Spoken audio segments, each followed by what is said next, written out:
Hello, everyone, and welcome back to The Hum, a Kansas Hoops podcast via the Field of 68. I'm your host, Sam Lance, and I'm joined by co-host Jackson Bezdek. And Jackson, it's another somber Saturday for us Kansas Jayhawks and Kansas Jayhawk fans.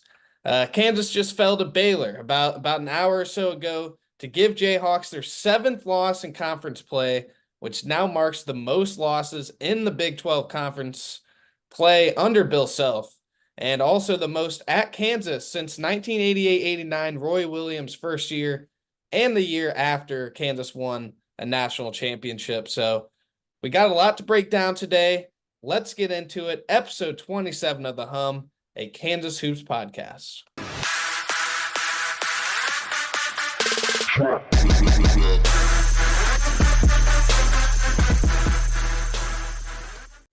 All right, Jackson. Kansas falls to Baylor on the road to drop to 21-8 overall and 9-7 in the Big 12 Conference. Kansas is now sitting in fourth place, I believe. Baylor just passed Kansas in the Big 12 standings, and Kansas is now 2-6 on the Big 12. On the road. It was a 13-2 run from about the 13-minute mark to the 10-minute mark. That sealed the deal for Baylor, made it about 60-48. And from there, Kansas just couldn't get enough stops down the stretch. Jackson, what are just your kind of initial thoughts and emotions processing another Kansas loss this season? Frustration, first of all. It's the first thing that I feel. It's just, the way this Kansas team is, when they're down and time's ticking, you don't really feel like they're going to come back just based on their inability to hit threes at a high rate. And it's not because they're not battle tested. It's not because they're not experienced. It's not because they're not playing hard. They just don't really have what it takes to come back from a big deficit. And that really scares me as we are currently in March. You're going to get popped in the mouth by a team not as good as you in some of these important games coming up. And I don't know if they have the offensive firepower to afford having that happen. And Baylor popped them in the mouth, 13-2 run in the second half. And that was too much for Kansas. I just felt that they were out of the game once Baylor took that lead. And that's a scary feeling to have going forward. Yeah, I think you're right, Jackson. Kansas just doesn't have the shot makers and kind of instant offensive ability guys to go get their own shot, to be able to fall behind in games and make big comebacks like this, especially if you're not getting stops. And I watched Duke versus Kansas in the 2018 season. That game was absolutely crazy. And I watched it because I knew Baylor was going to play zone. And I remember Duke playing a lot of zone in that game, just seeing how Kansas attacked it. And Kansas attacked that zone by feeding Doak a lot of ways that Kansas fed Hunter Dickinson today, but also shooting threes and hitting and making, and even a lot of ones that they didn't make in that Duke game were just great looks. Kansas just isn't even willing to take them right now. And, that's Kansas's biggest flaw, and it showed up again in this game big time. Yeah, that Duke game is one of my all-time favorite KU games. Malik Newman was unbelievable, man. Oh my gosh, he was so money. Svi was hitting shots that game too. And you look around at this roster and it's like, Johnny, are you gonna? And Johnny didn't have a great. Who do you want when the game is on the line to be taking and making 3-point shots on this team? Like Kevin McCullough? It's probably Kevin. And his percentages are tanking.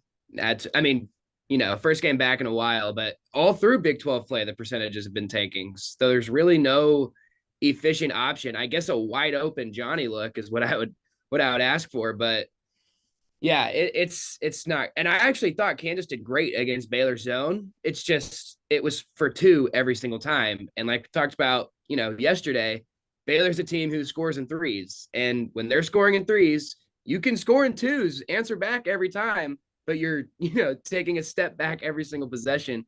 There's no threat. I mean, Furphy can't really create his own shot. So the best 3-point look you're going to get is hopefully run good enough offense to get Furphy an open shot. That's the only way Kansas is going to get a good 3-pointer.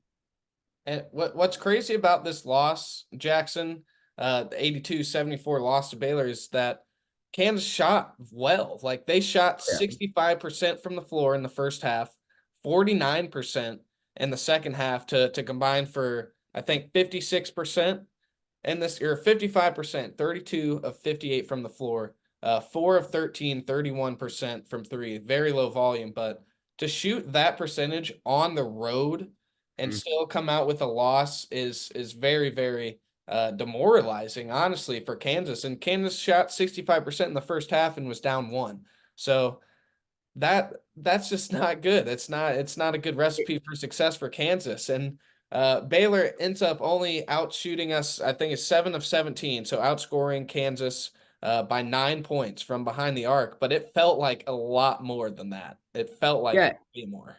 it's just like when you're the offense was fine today. Like they got a lot of really open looks at the rim too. Like a lot of open looks at the rim came out of sets that they were running, but it's just when you go 31 to 58 or whatever it was, like usually there's more than 4 3-pointers out of the 31, and I it's and there's no offensive rebounding threat for Kansas either. Like there's no second chance point opportunities, and that's where, especially in March, teams really feast on being able to have, especially in college. Like the percentages are gonna, on average, be a little bit less. So these second chance opportunities are huge, and Kansas just doesn't have very many guys. I mean, KJ had 1 rebound today. Like, what is that? That's And he unacceptable. grabbed it way, way late in the game. You feel like KJ Yeah, should be that yeah. guy who can Off a grab free offensive throw. rebounds, and he just It was doesn't. off a free throw and no one was around him. That was his 1 rebound. It's ridiculous. And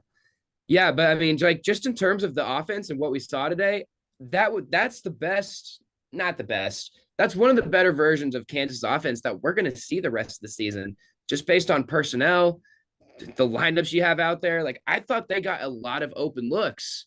There's only worth 2 points. Kansas still lost. Yeah, I know, man. Still. I don't. I mean, Baylor played really well. They're who was it? It was the VCU transfer. What's his name? I'm forgetting his name. Uh, None. yeah. None.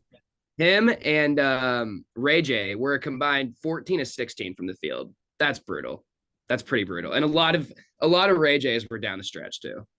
Yeah, both were 7 of 8 from the field Yeah, this that's game. mine. If there is one positive from this game, Jackson, it's that Kevin McCullough did come back and he looked pretty healthy out there. Kevin McCullough, he's had a very interesting kind of timeline with this whole bone bruise on his knee. So Self first alerted the media about this kind of potential issue with his knee on January 22nd, after a home win versus Cincinnati. And McCullough then missed the Oklahoma State game on January 30th, but then he played 37 minutes against Houston, also played 30 plus minutes against K-State the following Monday. After that, remember on College Game Day, he was basically hinted that, I'm not feeling the best. I might be out against Baylor on College Game Day on February 10th. He ends up sitting out that game. He sits out the Tech game, but then he plays again versus OU. So another 2 games out, plays, 2 games in, and then he's out. So he plays against OU. He retweaks it on February 17th, and he's sat out ever since then until today. And of course, Self saying about, a week ago that, he doesn't know if he's going to come back again this season, like basically saying he's worried about him getting back on the floor and for Kevin McCullough to be back already against Baylor. I think that's a pretty good sign for Kansas, Jackson. I don't know about you. No, definitely. And he was pretty good too. I thought he was great in the second half. He was really aggressive. He was hitting the offensive glass hard. Kevin was. He did a great job. He had a couple of putbacks. So, I mean, I was talking to somebody last night who works for the team, and they were saying it's the definition. It is a literal, like, it's just a bad bone bruise. So any like knee to knee contact he gets, or he bangs it against somebody's leg, or somebody falls and hits it, that's going to really aggravate it for him. So as of like a few days ago into this week, it was pretty much not healed, but he felt good enough to where he can sprint, run up and down the floor, blah, blah, blah. The only concern that the coaches have is it doesn't take it, all it takes is one funky play to where his knee crashes into somebody else's, and now he's definitely done for the year. So it's more of that just kind of uncertainty with this injury that, and it's a knee too. But those are the worst injuries to have other than maybe a lower back, but or an Achilles, I guess. But it's just, if he's fine, if he doesn't face any like brutal contact when he's driving, like he's going to be able to be pretty close to 100%. And barring any fluke play, I think we're going to get that version of Kevin the rest of the year. And honestly, not even that, but a better version as he, gets his legs back under him and gets the feel for the game back. And he's going to hit more shots. Hopefully, he's definitely gonna take him, Sam. He came in and he did not miss a beat in terms of the shot attempts tonight. Bill Self said that he thought Kevin played all right, but he still wasn't himself today. There's a better version left of Kevin to come, and that's pretty exciting. I think it's just, excuse me, I think it's just important for Kansas to have him back now and playing in these games before March Madness. Like we said, it's March now. Like it's go time. Like it is not time for Kansas to be figuring things out anymore. And it's honestly kind of scary that it still seems like Kansas trying to figure things out, like rotation wise and all that. Because usually at this time of year, you usually have that kind of figured out and you're just going out there and playing and getting better. But, Kansas is still trying to figure out a lot of these things. And having Kevin McCullough back to solidify that will be really, really good for Kansas. Yeah, and I think that's why, I mean, when Bill says he's like, I need to see him practice for at least a week. We don't know if he's coming back. And then Kevin's telling him probably, last night, this morning, he's coach, I'm good. I can really go. Bill's like, I mean, this team needs Kevin McCullough. This team is going nowhere this month without him. And the more reps you get with him, obviously, the better it's going to be. It's better it's going to be for him. The more confidence he's going to have, not thinking about the injury too much. Yeah, I'm glad that Kevin's back, and you just notice it, man. Like, for the Tech game was the one for me because Kansas really got punched in the mouth there. And Kevin's really good at just like being aggressive and going to the rim and getting fouled or he can't really, I don't want to say take over a game, but he can really kind of shoulder the offensive load for Kansas for a while. In that Tech game, when he wasn't out there, you were like, oh my goodness, this is just going to get worse and it's going to get worse and worse. And then you lose by 30. Yeah, really. In this game, Kevin McCullough was great in the second half. But offensively, I thought it was kind of DeJuan Harris and Hunter Dickinson who led the way. Kansas's offense was not the problem in this game. It was Kansas's defense getting stops down the stretch, which it was ultimately the problem. But how about this, Jackson? DeJuan Harris and Hunter Dickinson in the first half combined to account for 31 of Kansas's 34 points in the first half. Like they were electric. Hunter Dickinson was really efficient. DeJuan Harris, again, we've been saying it for a while lately. He is playing the best basketball of his career, like right now in this moment. 12 points and 9 assists again today. Hunter Dickinson was 20 points and 6 rebounds. 6 rebounds isn't going to get it done, but I thought those two played really great offensively, and really it was the stops. Like Kansas couldn't get stops down the stretch. That is what lost this game. And as great as Hunter was offensively, I think he's had a very poor February defensively, and he's kind of letting it come into March now, and he's got to figure it out on the defensive end for Kansas to be good. He's got to figure it out. I cannot agree more. He was a tough watch on the defensive end today. I mean, offensively, I want to touch on DeJuan. I've really liked what I saw out of him. He had a couple really nice defensive steals today too, but like you say, the defense down the stretch.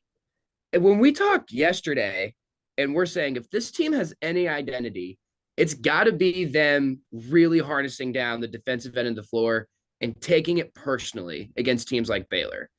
And today, I mean, Ray J was just chilling, jogging around the perimeter, just waiting for his time to be open and hit that floater. He was, I mean, DeJuan was great off the ball, I thought, today, but I didn't think his ball pressure, I mean, down the stretch, he was exhausted. I mean, he basically damn near played the whole game, so you can't really fault him too much for that. But it's just frustrating when you know the screen's coming and a guy like Ray J. Dennis or Jacoby Walter, who I haven't even talked about yet, who played pretty decent, took a lot of shots. But when those guys are coming off of screens, you know they can make stuff happen. And when the last line of defense is Hunter Dickinson, it just doesn't exactly strike fear into an opponent's. It was a tough watch today. And I mean, Self said that we couldn't guard the ball. That was his quote from the post game radio pressers. We couldn't guard the ball today. So it sure looked like it. It was tough. I mean, we talked about it episode 2. I think that we were going to be worried about Dickinson's ability to, I mean, especially against a guy like Misi, who, I mean, first play of the game absolutely almost puts KJ in retirement. That was crazy. Filthy. That was a crazy play. That terrible camera angle. It looked like he was flying from the way high up camera angle that they have. But yeah, the defense has got to be better. It's got to be, because this Kansas team is not going to light you up on the offensive end. So, you know, if you can't be mid on offensive defense and expect to make a big run in March, like you have to have an elite side of the ball if you want to be an elite March team. And I don't think Kansas is that right now. Yeah, there are also a couple times in this game where Kansas just didn't execute, and I think there were kind of two really big point swings per se that kind of lost this game. There's one where Jamari McDowell, Kansas was down 68-60 and just starting to kind of go on a little bit of a run. You know, you get a score there, and it's a 6-point game with, like, I think it was 6-7 minutes to play at this point, and Jamari McDowell just pulled up from mid-range and just absolutely clanked it. Like, that was a freshman play right there. And Bill Self was hot after that. And, you know, instead of maybe cutting the lead to 6, 5 points there, instead Baylor gets the rebound, goes and scores on the other end. It's a 10-point game again. And then you had the Kevin McCullough layup that just rolled right out. Could have made a 5-point game 5-point game at 72-67, but instead it's a miss. Marco fouls, and Baylor hits one free throw. Those are 2 4-point swings right there, yep. And Kansas loses this game 82-74. So, yeah, it was a tough one, Jackson, especially down the stretch there. Just tough. They just could not get a stop. They just couldn't get one. I said out loud when Jamari took that, I said, that might be the worst shot I have ever seen. Just when you take in the momentum that Kansas kind of had after Marco's run, that was great. I mean, shout out Marco for being a shot maker for 5 minutes. That was great. Made 2 threes. It was a nice little pull up. And then Jamari pulls up, and I'm like, oh, yeah, the fresh. Oh, my gosh, that might be the worst shot I have ever seen. And then, yeah, it just the momentum never fully shifted back to Kansas. And I feel like this Kansas team defends better when they have the momentum, because, you know, that's especially with a guy like KJ kind of being the anchor to your defense. And he just runs on energy and momentum. That's what his fuel is. And dude, Baylor, it just, every time they got close, they would just hit a shot. And that, like you said, they're not even lining it up from 3. It's these little floaters that just bother you. They just kind of, they sting, they dig into your skin, and it's just frustrating because, you know, that's a shot that should be contested. And none of the shots down the stretch seem to be contested. They seem to get whatever they want. What did you think, Jackson, of Elmarko Jackson playing down the stretch instead of Johnny Furphy? It was kind of interesting, just overall sub patterns for Bill Self in this game. In that first half, it was kind of that bench platoon of Marco, Timberlake, Jamari McDowell, and Parker Brown all coming in at the same time, playing with another starter. And then the second half, he went away from that. Furphy didn't play very much. He only played 7 minutes.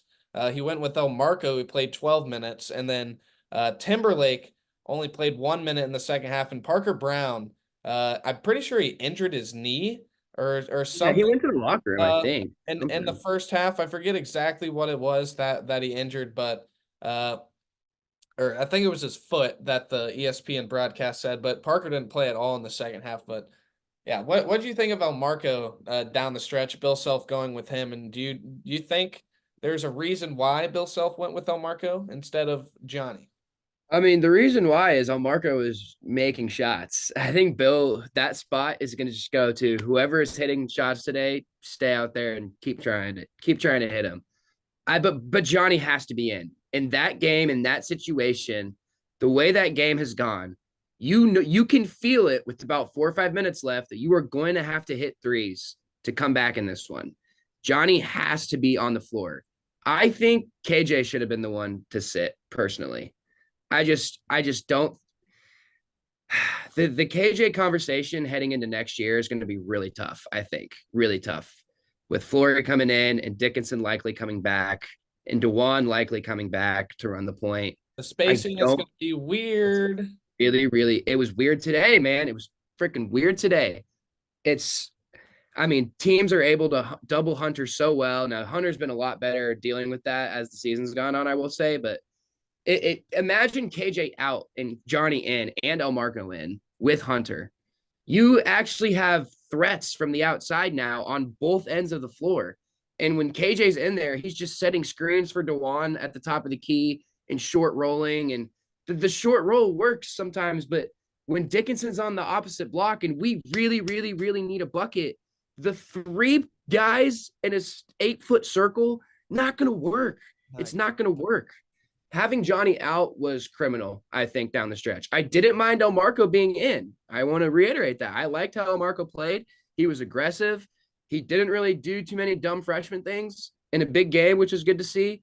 But Furphy's got to be in, Sam, in my opinion. Like, you need a guy who's going to he's our 3-point shooter. I think He's it was the just 3-point shooter. defensively that the reason why he wasn't is he wasn't That's the having a reason good he didn't play in game. the second half. He gave up a 6-0 run by himself to Baylor to that Nunn kid. He just took him to the rim every time. But I get it, but you have to come back.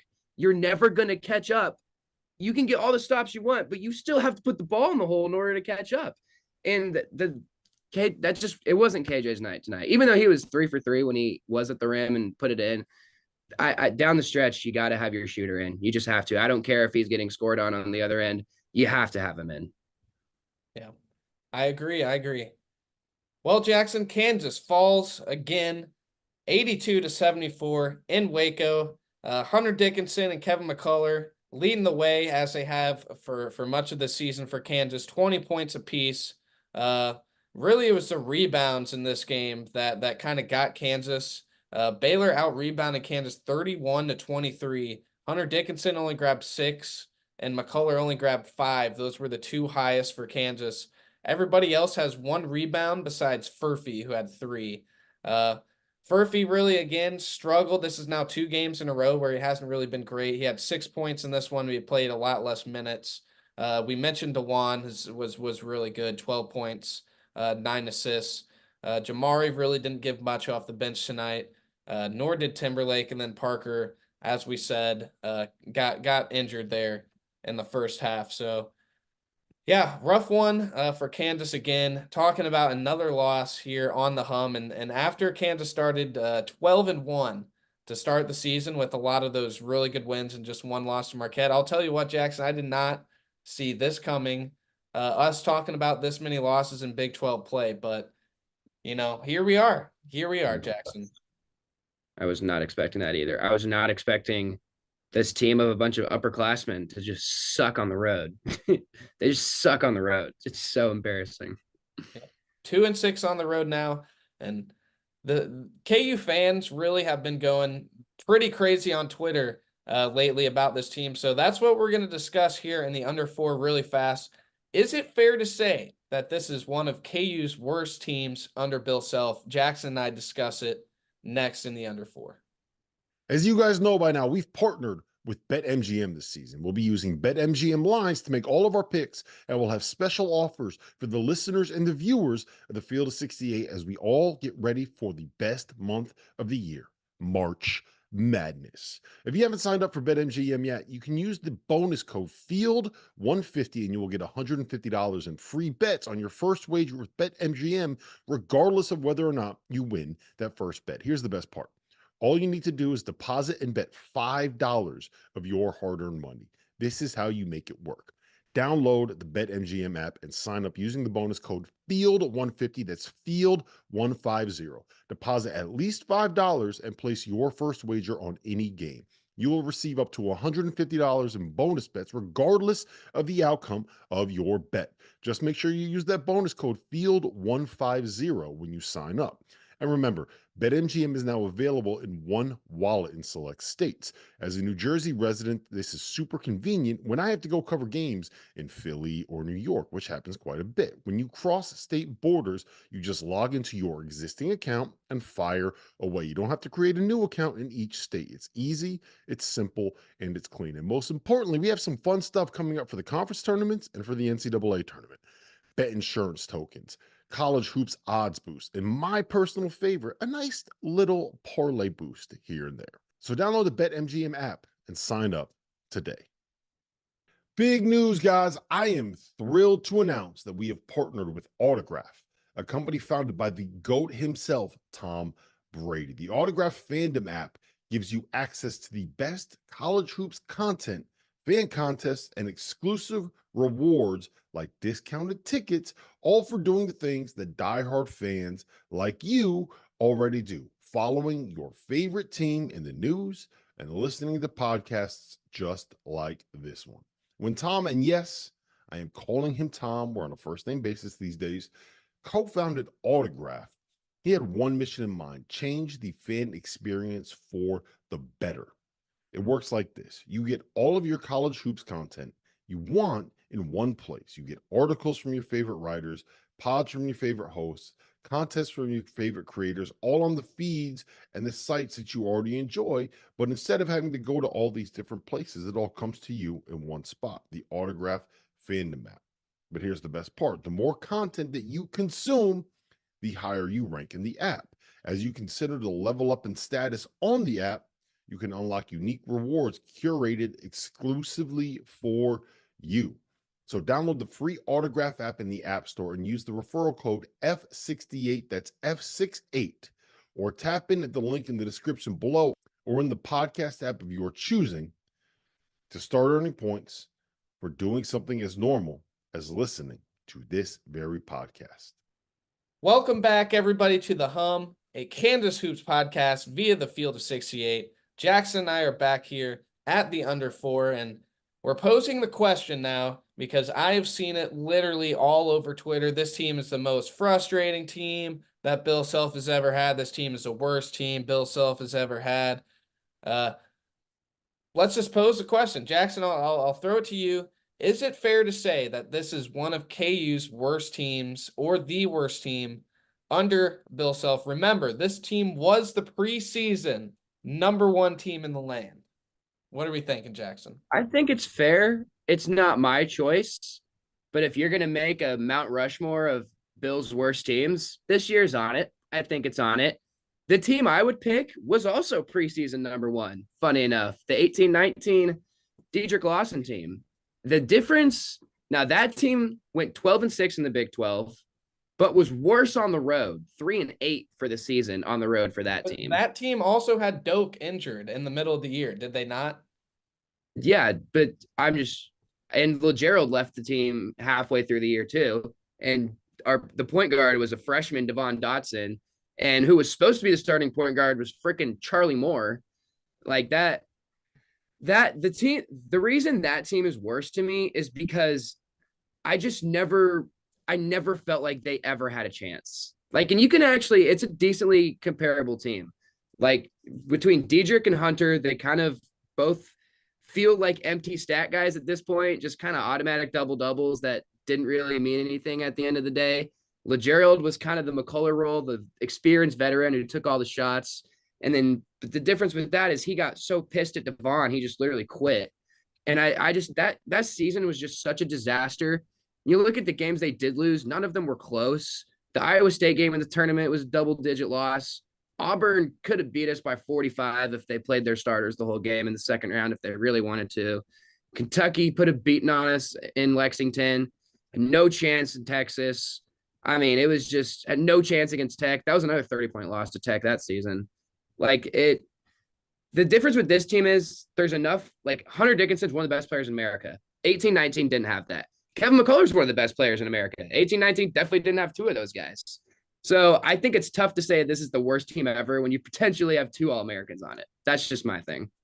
Yeah, I totally disagree with all the claims because all of this could go away with a decent run in March. Yeah. B, Kansas has played an incredibly tough schedule, and the Big 12, like, this might not be the most top heavy, like elite teams at the top of the Big 12 that the Big 12 has ever had, but this is by far to me the deepest 1 through 14 that the league has ever been. Like, it is crazy, Jackson, just how Yep. good I could realistically see probably 8 Big 12 teams making it to Phoenix, 7 or 8 making it to Phoenix. I could see all of them making the Elite Eight. I wouldn't even bat an eye if that Yep. happened.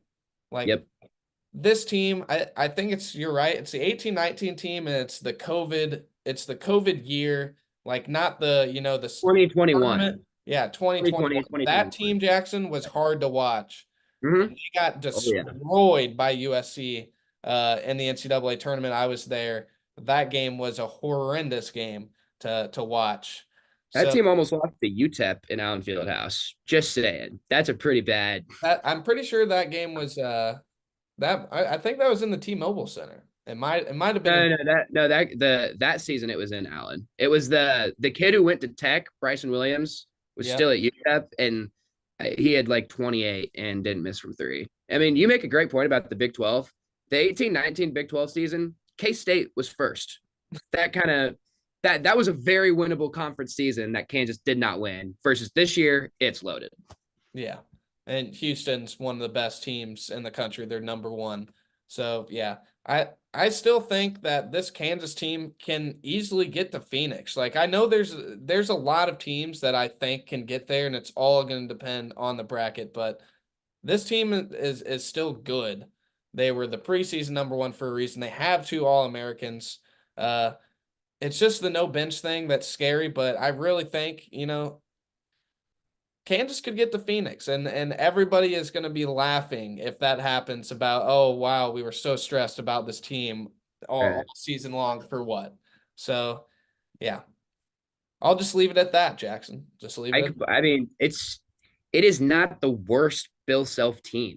Like, if you're just talking talent, that's not even remotely in the discussion, in my opinion, especially like with the rise of Furphy. I know he hasn't been great the past couple games, but you've got 3 guys who are, on national radars for like, hey, these guys can score.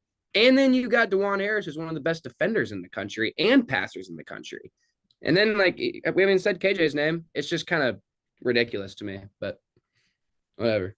I get it. The record's bad. Whatever. Well, Kansas probably another big thing with this game is that the 2 seed is looking a little bit more shaky. Kansas is probably going to end up being in that 3 range, especially losing to a team that is potentially up with a 2 seed, 3 seed range as well in Baylor. So not a great loss in terms of that, but Kansas will be back in action against Kansas State for senior night. And Jackson, that's kind of you and I's senior night too. If It is. Totally is our senior night, bro. I mean, will I be back for most games next year? Yes. But this is my last one as a student. Will you be emotional, Sam? Is it gonna be an emotional night for you?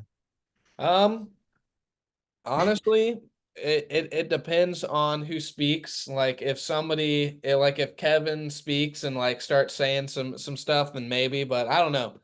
We'll see. We'll kind of take it all in. Who is gonna talk? That is an interesting topic of discussion right now, actually. Bill said that DeJuan's waiting until next year for his senior night speech on radio, and then he said that Parker, Hunter, and Kevin all did their senior night stuff last year at their respective schools. Kevin obviously gave a speech at KU and ended up coming back, so he's not sure if they'll all give a speech. Timberlake too in that. So Jank speech is he a senior? Jank will be a big one. That one will maybe touch my heart a little bit. That'll be a good one. That'll be a good one. He's kind of the last guy from that era of the Ochai, J. Will, CB. I know probably DeJuan is, I guess, but Jank's been there. I mean, this is year 5 for old Jank, man. He's been through it. Yep, it's been here the same amount of time I have been. Crazy. Well, all right. That's all we got for the hum today, y'all. We will see you guys post K-State. Then we got Houston to end the season. It's K-State and Houston. Crazy that we're almost at the end of the regular season, and we got the Big 12 tournament, March Madness on the way. Make sure you guys are staying tuned with the Field of 68 after dark, the hum, everything. Make sure you guys are staying in touch with us as we get into the March Madness season. But that's all we have for the hum. Thank you, everybody, once again.